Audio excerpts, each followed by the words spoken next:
se queje con justicia, tenga un tribunal que lo escuche, lo ampare y lo defienda contra el arbitrario. Diálogos Judiciales es un esfuerzo del Poder Judicial del Estado y Radio y Televisión de Nuevo León para promover y difundir la cultura de la legalidad.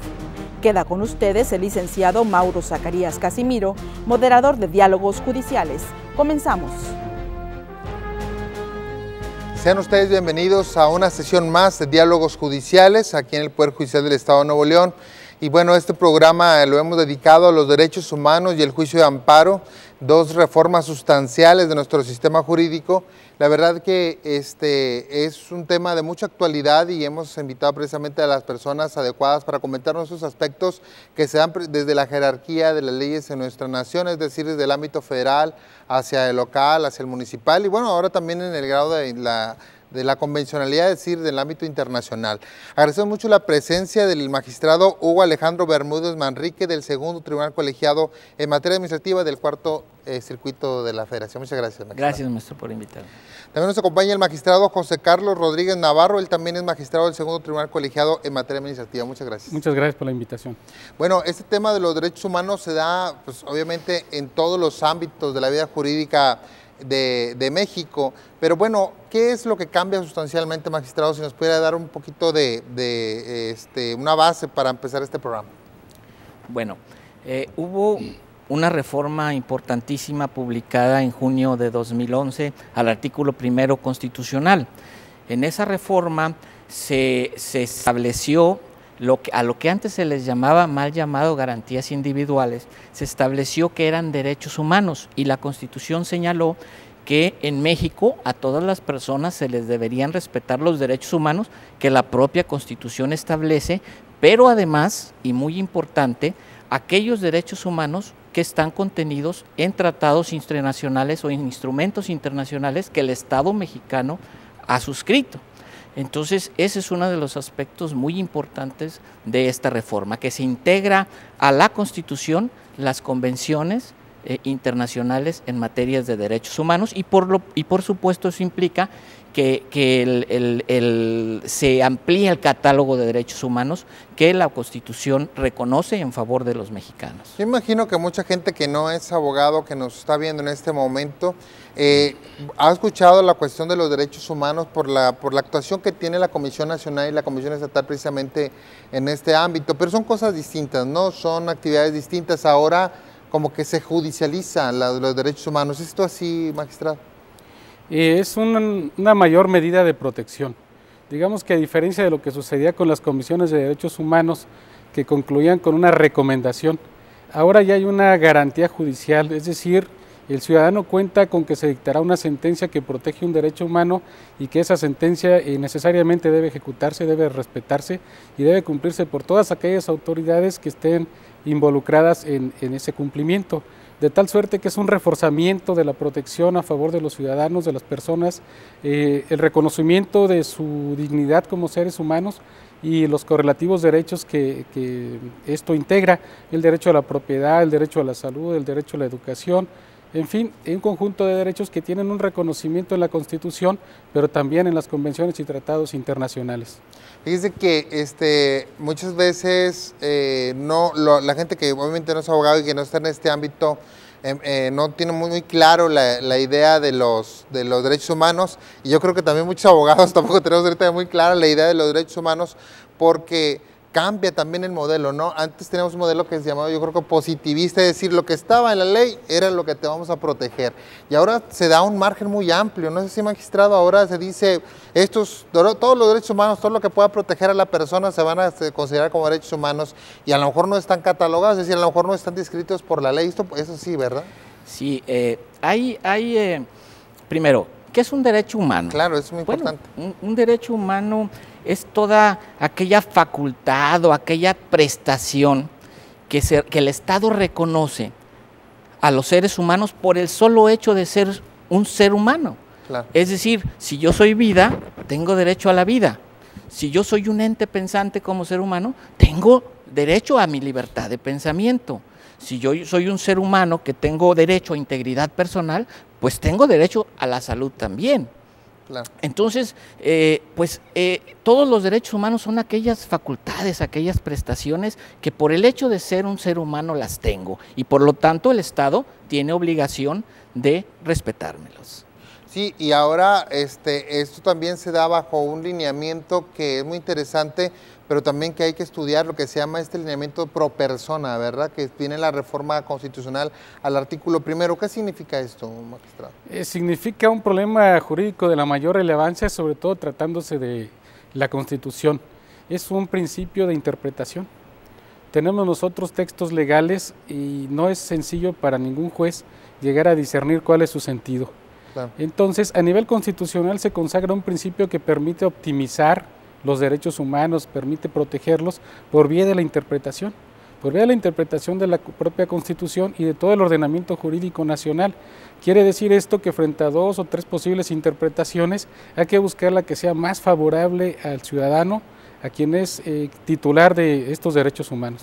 Fíjese que estaba pensando sobre ese punto y la verdad que de por sí el juez ya tiene, en este caso pues, ustedes magistrados o jueces, sobre todo el que controlan la Constitución, que dicen que es constitucional y que no lo es, ya tienen una carga muy pesada sobre sus hombros al ser la última palabra en ese sentido, y ahora más aún porque ahora tienen que decir incluso lo que la ley o que el legislador quiso decir, ¿no? Es decir, el legislador que es un derecho humano, yo tengo que interpretar si es un derecho humano o no, es casi una facultad de legislación. ¿Lo ve usted así o no? Facultad, es un trabajo muy importante, le voy a decir por qué. Antes, como usted comentaba, estábamos inmersos en un positivismo muy fuerte, ¿no? Es decir, lo que dice la ley y la letra de la ley, y era difícil que nos saliéramos de ahí. Ahora en el Estado constitucional de derecho que surge a partir de la Segunda Guerra Mundial, y en México se le da un énfasis muy importante con esta reforma.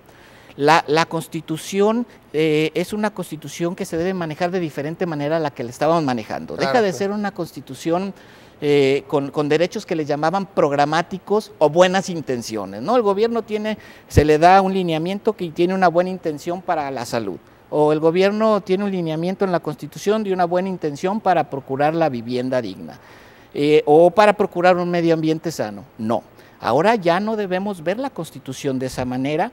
Dentro de un Estado constitucional de derecho como el que tenemos, la Constitución se vuelve norma, se vuelve derechos y obligaciones directos de la Constitución que los jueces federales, y al rato seguramente tocaremos el tema del control convencional, también otro tipo de jueces tienen que operarla incluso de manera directa, porque la Constitución se llena además de valores como son los derechos humanos, son los valores de la persona humana, de principios, de objetivos, de fines que antes no se operaban de esta forma con tanta precisión, ¿no? Ahora sí, ahora la Constitución son derechos humanos, son valores, y en este sentido tenemos obligación los juzgadores de operarla, es decir, de hacerla vigente, directamente, ¿no? Sin necesidad de un acto legislativo que a través de una ley secundaria los desarrolle. Sí, claro. De hecho, cuando estábamos en la facultad nos decían, esta es la parte dogmática de la Constitución, es decir, así como que lo bonito, todo lo que son los seres humanos, y ahora se vuelve ya como que la parte funcional y operativa de muchos tribunales constitucionales. Ahora es decir, aquí está tu rango de acción y órale, éntrale, ¿no? Es algo complicado hacer ese tipo de cosas. Para ustedes viene también a ser una forma de trabajar distinta, ¿no? Es complicado y sin embargo muy relevante porque esta interpretación o este principio o directiva de interpretación constitucional tiene un carácter vinculante y obligatorio, no solamente para los jueces encargados de controlar el respeto de los derechos humanos, sino para todo tipo de autoridades administrativas de los 3 niveles de gobierno y desde luego también para el propio Poder Legislativo, quien tiene la obligación de velar porque las leyes que aprueba también sean respetuosas de los derechos consagrados en la Constitución.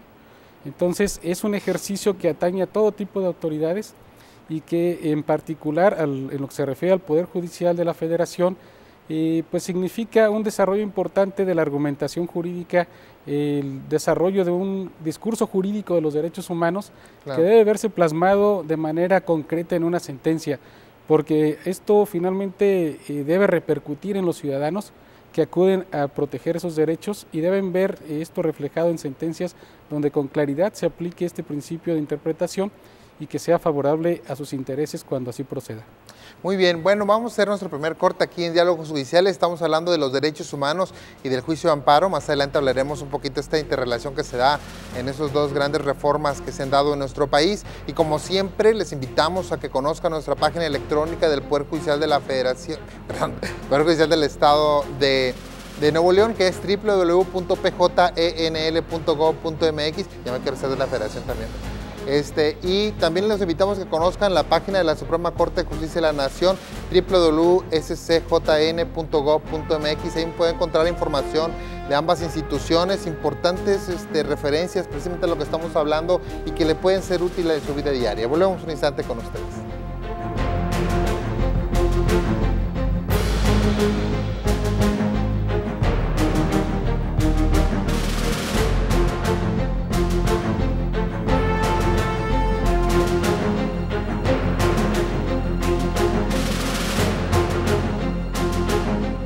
Gracias por continuar con nosotros aquí en Diálogos Judiciales. Estamos hablando de los derechos humanos y del juicio de amparo, precisamente en este ámbito de reformas que se han dado a nivel nacional y que impactan en la forma de administrar justicia o de impartir justicia, no solamente en el ámbito local o municipal, sino también en el federal. Precisamente en este ámbito nos acompañan los magistrados, déjame decir, no, pues se me olvidan, Hugo Alejandro Bermúdez Manrique y José Carlos Rodríguez Navarro, que nos están comentando precisamente esta nueva dinámica que se da en el ámbito de esta concepción de los derechos humanos.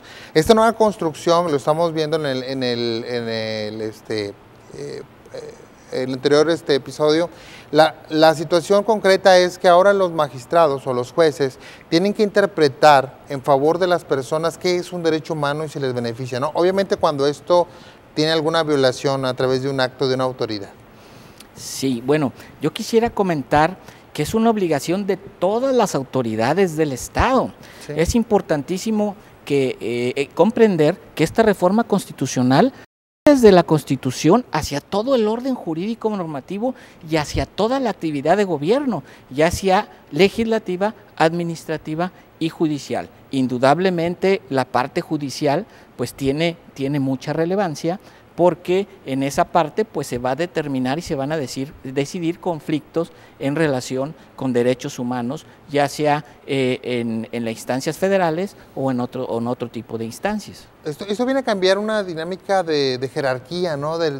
Bueno, todavía existe obviamente esa jerarquía kelseniana, ¿no? Que era de hacia arriba hacia abajo, de quién controlaba qué cosas, ¿no? Y había jurisdicciones muy específicas y ahora, como usted lo comenta, los derechos humanos deben ser que todos tenemos la obligación de hacerlo, ¿no? Sí, la Constitución sigue siendo nuestra norma fundamental. Claro. De ahí que los derechos humanos también se les llame derechos fundamentales. ¿Por qué? Porque están reconocidos en nuestra norma fundamental. Y entonces de nuestra norma fundamental, pues tiene que permear todo el orden jurídico. Lo importante es que además de los derechos humanos que están en esa parte dogmática de la Constitución, que se le llama en la doctrina, pues se vienen a integrar todos los derechos humanos que están en los tratados. Y obviamente nos obligan pues todas las interpretaciones de la Corte Interamericana que al respecto se haga y nos vinculen. Ahora, esto también viene a un tema interesante, magistrado, que se llama lo que se llama como control difuso, ¿no? Tanto de la convencionalidad, es decir, de los tratados internacionales como de la propia Constitución.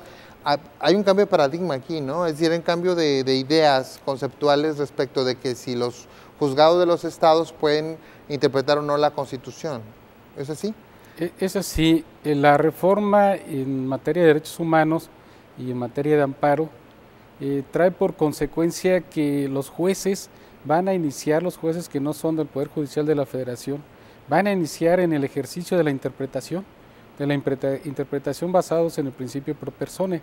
Entonces, ellos ya también se han convertido en garantes de la Constitución, y no solo de la Constitución, sino de todos los derechos humanos incorporados en convenios y tratados internacionales.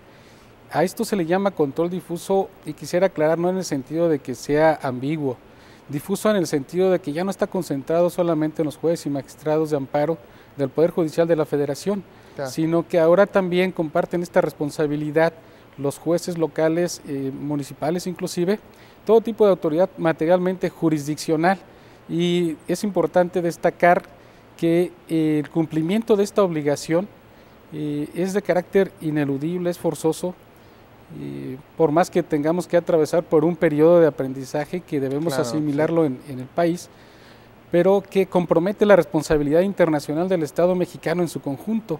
Esto es lo relevante de este tema, de suerte que debemos tener conciencia todo tipo de juzgadores de todos los niveles, de que estamos haciéndonos cargo de que se respeten los derechos reconocidos en la Constitución, en la Convención Americana sobre Derechos Humanos, y que el incumplimiento de esa obligación puede traer aparejada una responsabilidad para todo el Estado mexicano.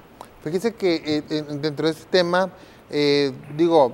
sabemos nosotros que todas las autoridades pues, tratan de cumplir mejor su trabajo y todo lo demás, pero la verdad es que no saltaba mucho a la vista algunas veces que pues a lo mejor había un choque entre una norma local y entre la Constitución, y pues el juez era un juez positivista, es decir, un juez que tengo que aplicar la ley tal como está, y yo sé que la Constitución dice lo contrario y la aplico porque pues, es lo que me dice.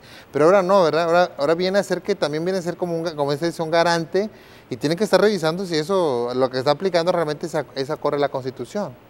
Sí, porque el núcleo en el que se basa el reconocimiento de los derechos humanos es la dignidad, la dignidad de las personas.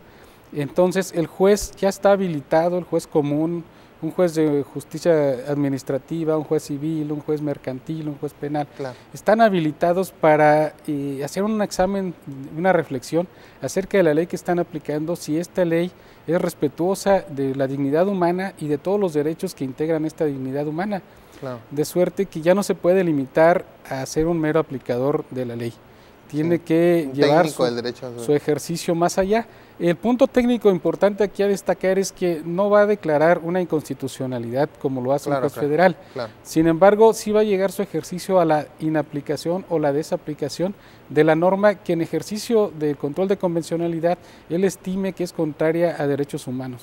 Pero va a decir el por qué, iba a explicar el por qué no la aplica tomando en cuenta este parámetro, ¿no?, de la Constitución o de la Convención. Sí, y no se trata ahora, como se decía en un pasado muy reciente, de la fundamentación y motivación de las sentencias, porque este concepto era, dime qué precepto estás citando y dime cuáles son las razones por las que estimas que este precepto le es aplicable al caso. Ahora es un ejercicio de justificación mucho más amplio, ¿verdad? Incluso el reconocimiento de que una norma puede tener 2 o 3 interpretaciones, el desarrollo de cada una de ellas y la elección de la que va a decidir el caso. Entonces es un ejercicio de argumentación completamente novedoso que se va a ir desarrollando en el país, y ya tenemos importantes ejercicios que vienen en primerísimo lugar de nuestra Suprema Corte de Justicia y de los tribunales de circuito que en todo el país hemos venido ejerciendo este control de convencionalidad. Fíjese que viendo la operatividad, viendo las cosas prácticas, ya la autoridad municipal, el juez en un asunto mercantil, en un embargo, por ejemplo, en el juez familiar cuando da la custodia a uno de los padres, no solamente va a argumentar, no solamente va a tomar en cuenta el derecho que está ahí del Código Civil, sino va a ver todo el caso concreto en su generalidad, y va a ver los tratados internacionales. Es algo amplísimo, ¿no? Es algo amplio, es una obligación que implica un reto muy responsable para todos los que ejercemos la función de juzgar, porque hay que conocer los tratados internacionales, y hay aproximadamente 150 instrumentos internacionales en materia de derechos humanos, más de 1000 instrumentos internacionales en los que de alguna manera se encuentra algún derecho humano, y entonces es un reto para todos los juzgadores conocer estos derechos humanos y permear, es decir, transmitir a todo el orden jurídico la moralidad que implica el ser humano y este tipo de derechos, porque indudablemente tienen una dimensión ética trascendental. Es decir, inaplico la ley porque es contraria al derecho humano, es contraria a la moral, es contraria a la ética. Eso es muy importante y trascendental. Sí, y viene a ser como lo que siempre que se quiso, ¿no?, un legislador negativo, es decir, que el juez dijera, esto no se va a aplicar, aunque lo haya pasado por las iniciativas, el Congreso y todo eso, porque realmente hay una violación. Digo, estamos hablando, por ejemplo, de derechos de mujeres para no ser víctimas de violencia, de interés superior del niño, me imagino también que ahí está, ¿no? Que los jueces vean el caso concreto y ver si el niño está protegido o no. O sea, hay muchas cosas que en este universo, ¿no?, que debe conocerse. Sí, y no solo se convierte en un legislador, o vamos, con la expresión que comentas, negativo, es decir, de inaplicar. Se vuelve además en un operador jurídico, en un diálogo directo con la Constitución General, donde vas a jalar de la Constitución y de los tratados internacionales el derecho que va a operar y va a aplicar en ese caso concreto en relación con menores, en relación con cualquier tipo de caso en materia laboral, administrativa, etcétera. Muy bien, vamos a hacer un corte más aquí en Diálogos Judiciales. Estamos hablando de los derechos humanos y estamos hablando también del juicio de amparo. Enseguida hablaremos de este tema tan importante también. Y le recordamos que estamos ya en redes sociales, estamos en Facebook. Ponga ahí el Poder Judicial del Estado de Nuevo León o ponga en Twitter Poder Judicial NL, ahí nos podrán encontrar y podemos interactuar con usted, aclarar sus dudas, alguna orientación jurídica general que tenga, bueno, cualquier cosa que usted quiera comentarnos siempre es bien recibida. Volvemos un instante con ustedes.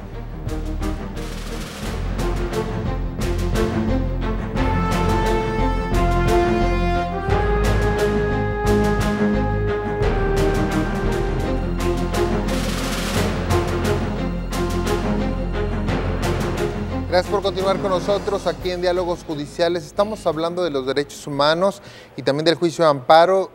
La verdad es que la reforma que se hizo al artículo 1 de la Constitución, si mal no recuerdo fue en junio del 2011, ¿verdad?, cuando se hizo esta reforma, pues trajo una nueva dinámica, como lo han comentado los magistrados que nos acompañan el día de hoy, y que ha venido a hacer una oxigenación al sistema de justicia en todos los ámbitos, y como lo comentamos entre cortes, también ha venido a ser un compromiso que deben de asumir todos los juzgadores en el país, porque también pues es una obligación conocer los tratados, que son muchísimos tratados internacionales, y bien ahora como que hicieron los legisladores, pues no se las pusimos tan fácil, vamos a darles otro reto más, ¿no? Y vamos a crear una nueva ley de amparo con nuevas implicaciones, y viene a ser en este 2013 el nuevo reto de la justicia, bueno, primeramente la justicia federal, pero obviamente por consecuencia también de la justicia estatal, magistrado.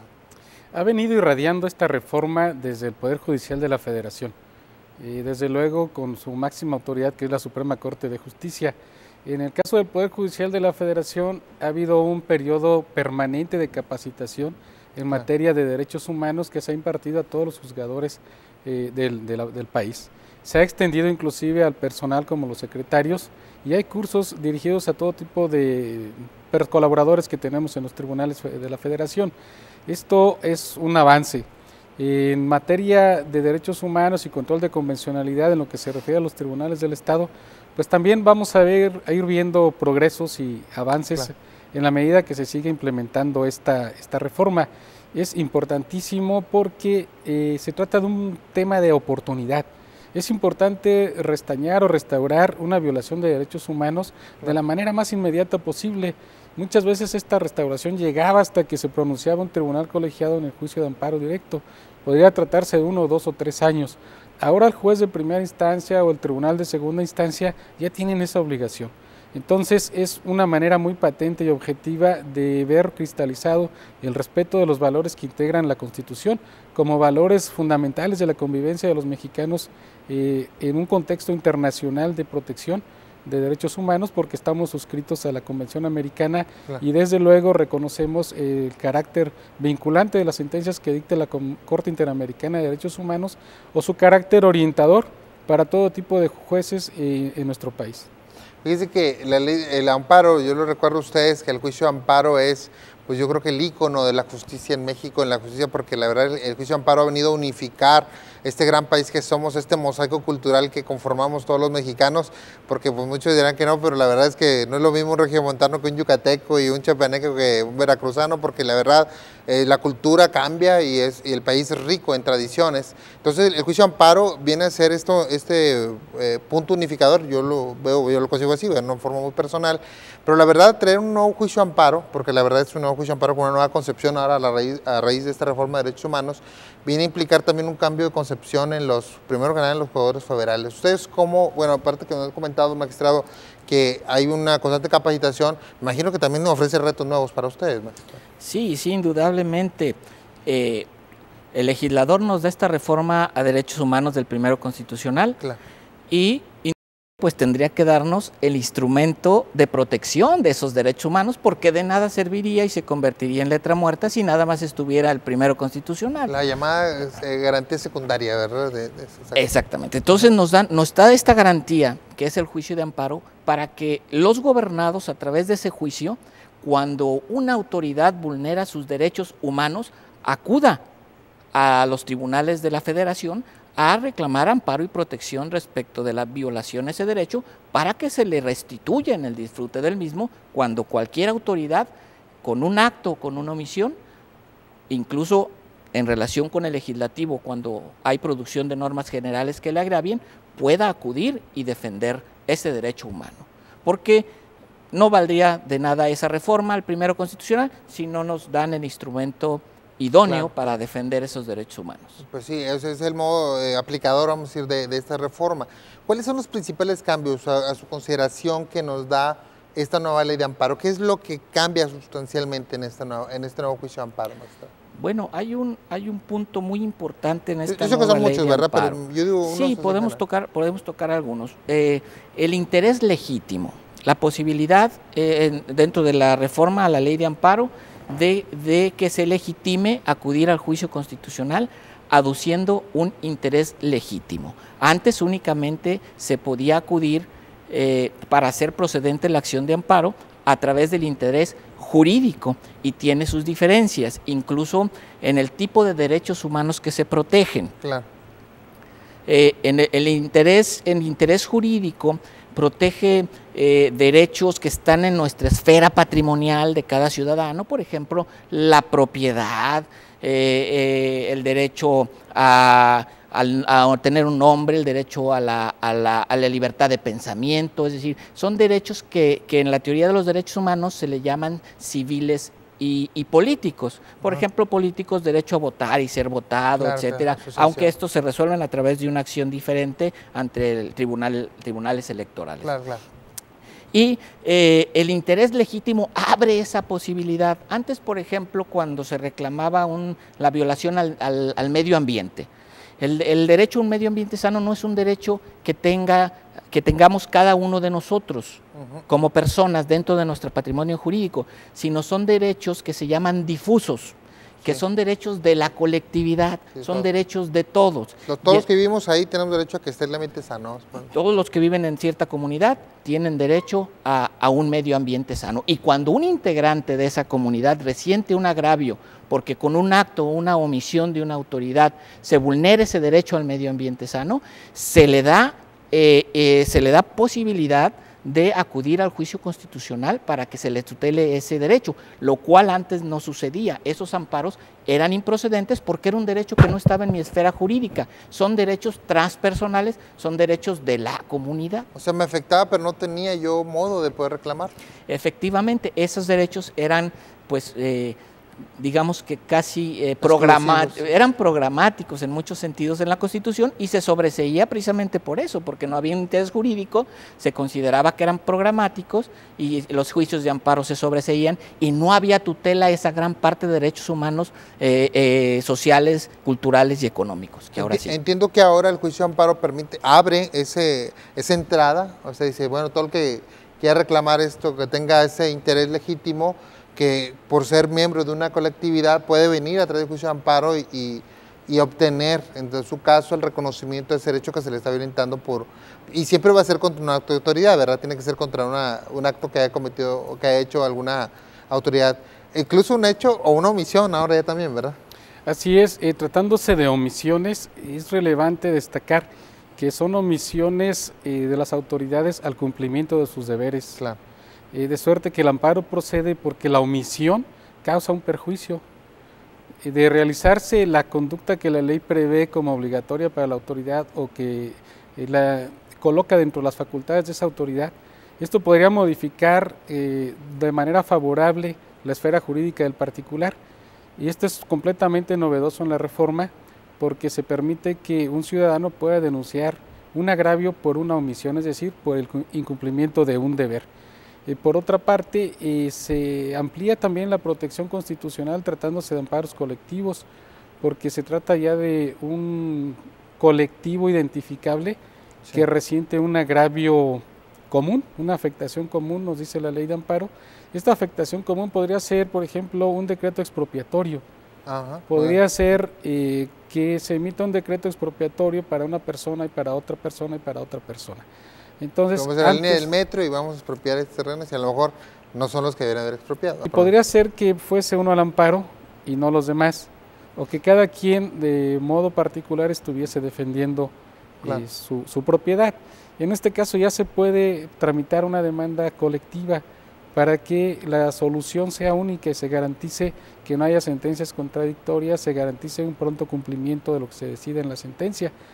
Y también se amplía la protección hacia los particulares, cuando los particulares fungen como auxiliares de la administración pública, cuando realizan actividades en ejercicio de una facultad establecida por la ley, como era el caso de Comisión Federal de Electricidad. En algún tiempo la Corte consideró que el amparo procedía porque en ejercicio de facultades legales afectaba a los usuarios. Cambió este criterio porque se dijo que hay un contrato de por medio. Sin embargo, quedó como parte de nuestra historia jurídica y ahora habrá que retomar casos como este, ejemplos de esta naturaleza, donde la afectación viene dada por la actuación de un particular o bien también por la omisión de un particular que incumple un deber que la ley le impone y que modificaría favorablemente los intereses de cualquier ciudadano. Muy bien, vamos a hacer un corte más aquí en Diálogos Judiciales. Estamos hablando de los derechos humanos y estamos hablando también del juicio de amparo. Muy interesante porque ahora las reformas, como ya lo vimos, nos dan una nueva forma de pensar a los abogados, a los juzgadores, y también el nuevo juicio de amparo pues implica unas cuestiones técnicas muy interesantes. Les recordamos que ya estamos también en radio con el programa En el Tribunal en 1510 AM, la radio alternativa de la radio estatal, y bueno, los esperamos. Este programa también tiene como fin orientarnos un poquito más sobre la cultura de la legalidad y lo que hacemos en el Poder Judicial del Estado. Lo esperamos todos los miércoles a las 8:30 de la mañana en el programa En el Tribunal 1510 AM. Volvemos un instante con ustedes.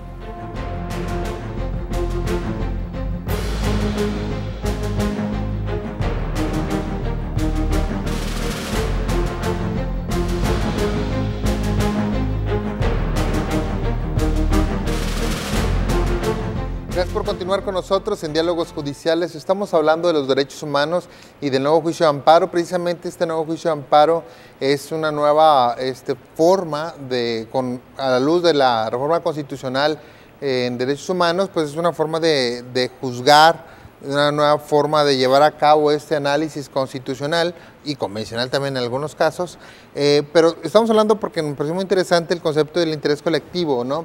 De que muchas veces un acto de autoridad afecta a muchas personas a la vez y antes se quería un interés personal y directo, es decir, tú cada uno lo suyo, ¿no? Pero ahora no, ahora ya la ley permite que se una, ya sea un amparo colectivo o bien que se haga valer este interés difuso, ¿no? Podemos tratar un ejemplo, magistrado, no sé si habrá oportunidad de eso. Sí, como no, le platico uno de los casos relevantes que hay por ahí ya en el Poder Judicial de la Federación. Un juez de Guerrero, viene un miembro de una comunidad a reclamar vulneración de las autoridades por omisión a su derecho a la salud, porque en su comunidad no había servicios de salud. Él argumentaba que tenía derecho a la salud, ya que la autoridad le protegiera y le procurara y le garantizara ese derecho. Se siguió el juicio de amparo y el juez consideró que tenía interés legítimo para reclamar ese derecho a la salud. ¿Por qué?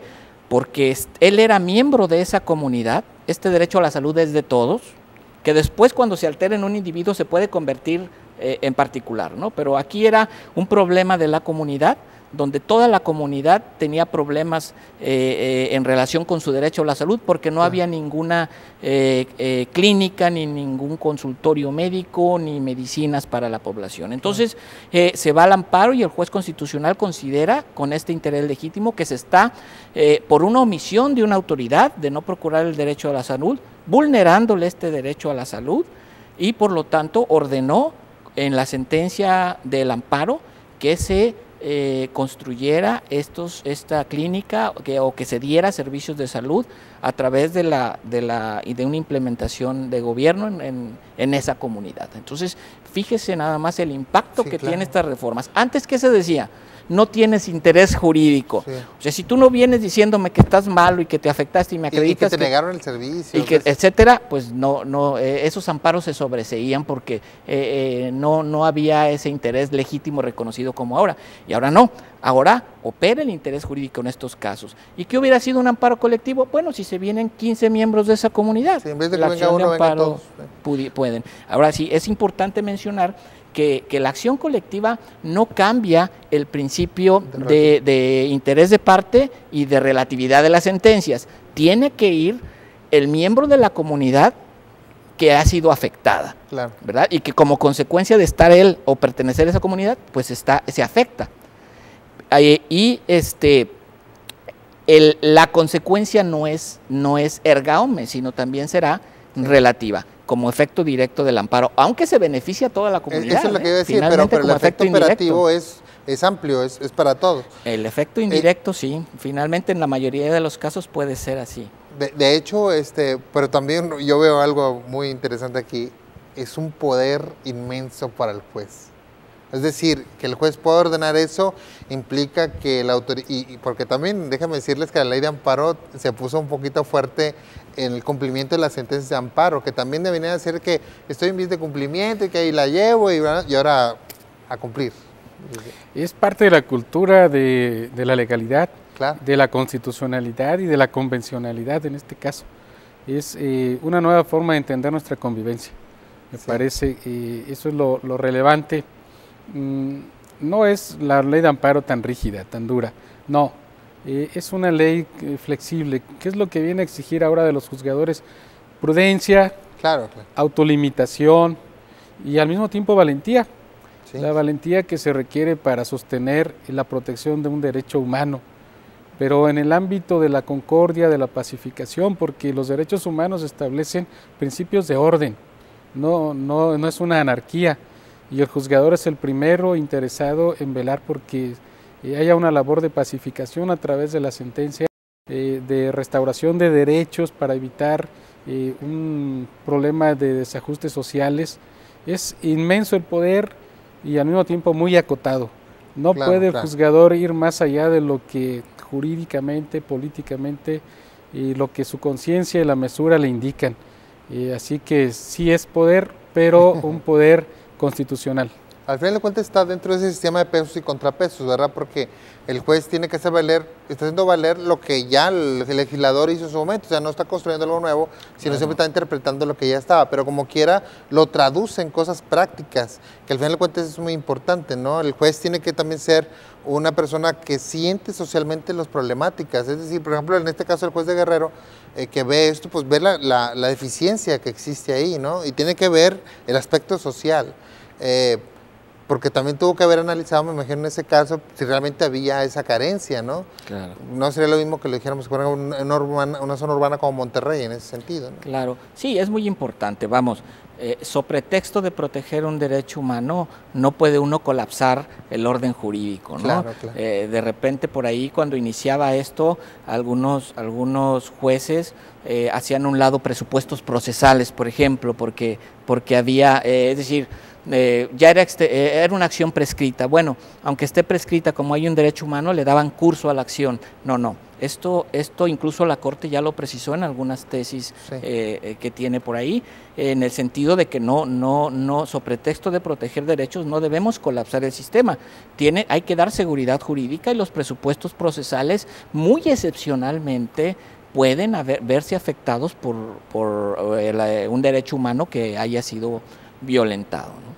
Fíjense que la verdad el juicio de amparo entonces viene a ser ahora un medio, pues lo vemos, más grande, o sea, digo, más amplio para que la gente acceda a la justicia constitucional y también más práctico, más moderno, precisamente para valorar los derechos humanos. Es como usted le decía, una herramienta ad hoc para esta nueva reforma, magistrado. Así es, la extensión del juicio de amparo se da a través de que ahora se permite el amparo contra omisiones. Sí, bueno. Lo mismo omisiones de autoridades que de particulares. Procede el amparo contra actos u omisiones de particulares, proceden las acciones colectivas, se reconoce el interés legítimo como una causa que permite a un sujeto o más acudir en defensa de un interés real, actual, concreto. Son formas a través de las cuales se extiende el juicio de amparo, se hace más amplia su tutela de los derechos humanos. Ahora bien, en este ámbito, bueno, sin menoscabo de tratar un poquito más estas nuevas formas o nuevas figuras, también viene a representar un gran reto para los jueces federales, porque viene a ser una forma de trabajar y me imagino que también hay mucha carga de trabajo, ¿no? Precisamente porque se amplía este rango de acción. Sí, sin duda el ingreso ya con la posibilidad de accionar el amparo con un interés legítimo, claro, crece claro, porque todas este tipo de violaciones a derechos transpersonales o colectivos, antes no era extraordinario la demanda que se presentaba y era improcedente el amparo, pero ahora con esta posibilidad que da la reforma al amparo, pues indudablemente hay muchas violaciones de este tipo de derechos económicos, culturales y sociales, se le llama así en derechos humanos, que pues ahora hay posibilidad de acudir al amparo para su protección. Porque a final de cuentas también viene a ser una concepción donde las causales de improcedencia pues se aplicaban casi automáticamente, había mucha jurisprudencia en ese sentido y se aplicaban, ¿no?, constantemente. Y hablamos un poquito de la jurisprudencia, de que también ahora a la luz de la reforma de derechos humanos, como la nueva ley de amparo, implica que tiene que hacerse una revisión de las jurisprudencias anteriores y ver si aplican a cada caso. Lo que me queda una duda a mí es si el juez de amparo o el magistrado de circuito puede dejar de aplicar una jurisprudencia obligatoria argumentando que conforme a la nueva disposición de derechos humanos ya no es aplicable. ¿Puedes aplicar jurisprudencia? No lo puede hacer. Tendría que irse a la corte para que lo sería alterar la jerarquía institucional. Finalmente, la jurisprudencia de la Corte para nosotros es vinculante y es obligatoria, y proviene del más alto intérprete, el supremo intérprete de la Constitución, de suerte que no sería la vía idónea dejar de aplicar una jurisprudencia por considerar que es violatoria de derechos humanos. No está establecido así en nuestro régimen. Claro. Sigue habiendo un régimen jerarquizado, donde tenemos en la cúspide de la Suprema Corte de Justicia como máximo intérprete, tenemos a jueces y magistrados de circuito también como intérpretes de la Constitución, y también a todos los jueces de jurisdicción ordinario común que pueden hacer un ejercicio de interpretación cuando realizan la protección de derechos establecidos en la Convención, pero no es un cambio en las estructuras jurídicas y políticas del país. Sigue siendo una federación con división de poderes, con 3 niveles de gobierno, con un poder judicial, un ejecutivo, un legislativo, con poderes constitucionales autónomos. Se trata de facultades establecidas por la Constitución a favor de todas las autoridades y en el tema específico de garantía de derechos humanos, de suerte que en mi opinión no sería esto lo más idóneo, no sería la vía, ¿verdad? Partiendo de que la jurisprudencia de la Corte pues tiene la presunción de que viene del máximo, no solamente intérprete de la Constitución, sino del poder máximo en la judicatura de la nación, sí, que interpreta a favor de los derechos humanos y dicta sus sentencias y emite su jurisprudencia. Muy bien, vamos a hacer un corte más aquí en Diálogos Judiciales. Estamos tratando el tema de derechos humanos y juicio de amparo. Volvemos un instante con ustedes, estamos en Diálogos Judiciales.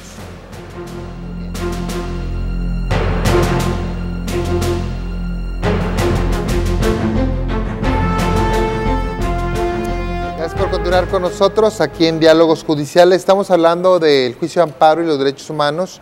La verdad es que los temas son bastante amplios, estamos haciendo solamente una reflexión muy general de ellos, pero realmente también estamos viendo que yo creo que nuestro país está encaminado en esta modernidad que significa la concepción internacional sobre estos temas. Al final de cuentas, México ya es miembro de una globalización, sobre todo en América, a través de esta Convención Americana de los Derechos Humanos. Y bueno, estamos hablando del juicio de amparo, pero ahora el juicio de amparo se reforma técnicamente, tiene otras variantes, pero también tiene otros ámbitos de acción, y eso, como lo comentaba el magistrado, es también se va a aplicar o se va a poder utilizar el juicio de amparo contra actos o omisiones de particulares, cuando realmente el juicio de amparo siempre fue contra actos de autoridad y su historia creció en ese sentido. ¿Cómo se da este cambio y qué es lo que implica, magistrado? Bueno, es un aspecto de la nueva ley de amparo que tiene que los tribunales de la Federación y la Suprema Corte, los tribunales colegiados, la Suprema Corte, ir configurando los alcances de este amparo contra particulares, porque la ley únicamente hace referencia en 2 o 3 artículos a esto, y lo hace de manera muy general, ¿no? Los particulares que realicen actos como si fueran autoridades. Y en esto pueden caber muchas cuestiones, ¿no? Claro. Entonces, un caso como el que comentó el magistrado Rodríguez de la Comisión Federal de Electricidad, pues pudiera ser en ese sentido muy claro. Pero habrá que acudir incluso al derecho comparado en otros países, en otras latitudes, cómo operan este amparo contra particulares. Es decir, yo me voy a un amparo contra usted, asimilándolo a una autoridad, porque posiblemente hubo en otros países, se legitima cuando hay un acto de autoridad que viola de manera flagrante y desproporcionada y con mucha magnitud un derecho colectivo, ¿no? Okay. Entonces, pero esto es un trabajo también de mucha responsabilidad que tendrá que ir haciendo la Suprema Corte y los colegiados a través de su jurisprudencia, ir configurando los límites del amparo. Como dicen, a golpe de jurisprudencia definir realmente cuáles son los ideal es que el legislador nos hubiera dado, ¿verdad?, esos límites. Claro. Incluso en el proceso varios legisladores legislativos lo pedían, pero finalmente quedó así. Sí, imagino que habrá un trabajo de complementación según vaya avanzando y también la jurisprudencia vaya produciendo, pero mientras se da eso, el trabajo de argumentación, como le decíamos, que viene siendo un poco más técnico que la interpretación del derecho, como lo comentaba usted también será un poco más amplio, ¿no? Sí, vamos a partir ahora de que tenemos principios constitucionales, pero los principios constitucionales no son de aplicación directa e inmediata. No es el caso de ver si una conducta encuadra en el supuesto de una multa, por ejemplo, sí, claro, o en el supuesto de la comisión de una conducta delictiva, en el supuesto de incumplimiento de un contrato, de incumplimiento de deberes familiares por no pagar alimentos, etcétera. Sí, no, acción-sanción. Ahora se va a ver el fenómeno de ir dándole contenido a esos derechos a través de un silogismo que no es el mismo que se desarrollaba con anterioridad, porque el principio no sirve como premisa, el principio sirve para elegir el tipo de argumentación, ir desarrollándola, y una vez que le damos contenido normativo a ese principio empezamos a desarrollar ese silogismo, porque vamos a ir llevando el principio hasta el caso concreto, cómo irradia, cómo resuelve el caso concreto, protegiendo los derechos fundamentales y protegiendo los principios institucionales que rigen a nuestro país. Bueno, para eso primero hay que conocer cuáles son los principios constitucionales y también viene a ser, bueno, está hablando mejor de la proporcionalidad y todo esto, ¿no? De conjugar todos estos principios que se den en una estricta medida que al final resuelvan el problema, aparte, ¿verdad? Sí. Un problema concreto, un caso concreto.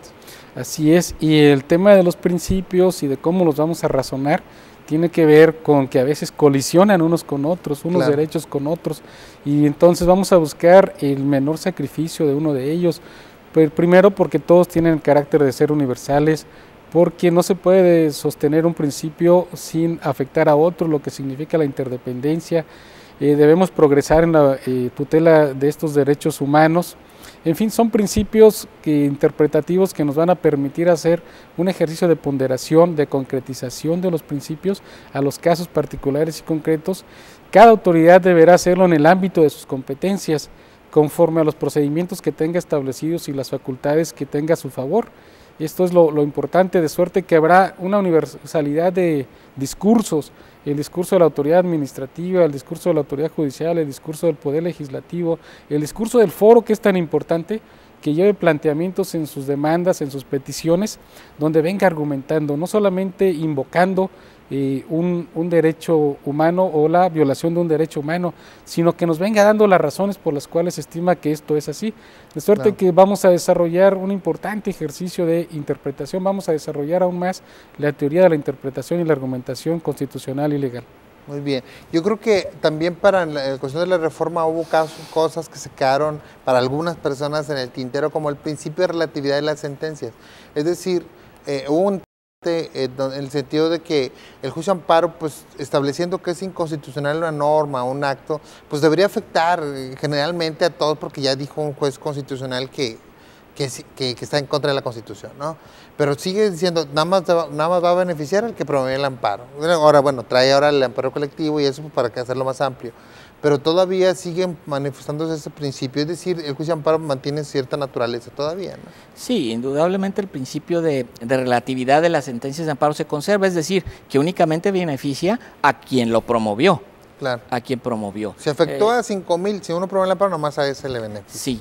Sí, aunque por el ejemplo que le di, indirectamente puede beneficiarse la colectividad, ¿no? Pero en principio es la idea, quien promueve el amparo es el que puede obtener la protección de la justicia de la Unión. Sin embargo, también hay que mencionar que existe también en esta reforma la Declaratoria General de Inconstitucionalidad, que da la posibilidad de que se declare una norma, si el legislativo no lo hace a tiempo, hay ciertas reglas, se haga esta declaratoria general de inconstitucionalidad por determinada votación por la Suprema Corte y entonces sí se haga general ese respeto que tiene que hacerse a esa declaración de inconstitucionalidad de la norma y no nada más en relación a quien promueva un amparo, salvo la materia fiscal. Claro. Se quedó excluida de esta posibilidad de hacer una declaratoria general de inconstitucional la materia fiscal. Pero hasta ahí llegamos en esta reforma en cuanto a alguna conexión con el principio de relatividad, ¿no? Muy bien. Bueno, yo creo que el tiempo se está agotando. La verdad es que es un tema, como les decía, muy amplio, pero se han tocado temas muy, muy interesantes que nos dejan abierta la puerta para seguir tratándonos aquí en Diálogos Judiciales. Magistrado Alejandro Bermúdez, ¿qué comentario final nos puede hacer respecto a estos temas? Mire, pues lo importante, recalcar lo importante de esta reforma constitucional y de la reforma a la ley de amparo, donde se obliga desde la máxima norma del país a todas las autoridades del país a respetar, a promover, a proteger y a garantizar los derechos humanos. Todos debemos entrar en esta cultura si queremos abonar precisamente a este desarrollo social con perspectiva de derechos humanos en todos los ámbitos, legislativo, ejecutivo, judicial, en los 3 niveles de gobierno, federal, estatal y municipal, debe estar en el sustento de las políticas públicas los derechos humanos. Gracias, magistrado José Carlos Rodríguez. Un comentario final. Sí, me parece que estas reformas son un signo de la mayor civilidad que se está desarrollando en el país. Son la manifestación de la consideración en que debemos tenernos nosotros mismos como seres humanos, y esa consideración recibe una protección que es vinculante, que es obligatoria para las autoridades, de suerte que este núcleo de la Constitución que integra este valor principalísimo que es el reconocimiento de nuestra calidad y nuestra dignidad como seres humanos, ¿verdad? Es un gran avance en el contexto político y geopolítico internacional, en el contexto nacional, porque es la garantía de que cualquiera que sea el régimen político, cualquiera que sea la directiva económica a nivel nacional o internacional, hay una parte que es intangible para todo tipo de autoridades, que es el respeto de los derechos constitucionalmente reconocidos y de los cuales forman parte también los derechos establecidos en convenios y tratados internacionales. Muchas gracias. Y la verdad que el tema de los derechos humanos es un tema primordial, sumamente interesante. Es un tema que esperemos que este programa le haya causado usted interés en este tema de derechos humanos y lo lleve a usted a investigar un poco más sobre qué se trata, porque yo creo que también es una obligación de la ciudadanía conocer esos derechos humanos, interpretarlos y a lo mejor llevarlos también a fomentar su cultura de la legalidad, porque es indispensable para una sociedad que quiere progresar y quiere ser moderna en todos los aspectos. Agradezco mucho entonces al magistrado Hugo Alejandro Bermúdez Manrique, muchas gracias magistrado por estar con nosotros, al magistrado José Carlos Rodríguez Navarro, muchas gracias también por estar con nosotros. Gracias por la atención. Ambos del Segundo Tribunal Colegiado en Materia Administrativa del 4º Distrito Judicial, y sobre todo muchísimas gracias a usted por haber estado aquí con nosotros en Diálogos Judiciales. Lo esperamos en la próxima sesión. Muchísimas gracias.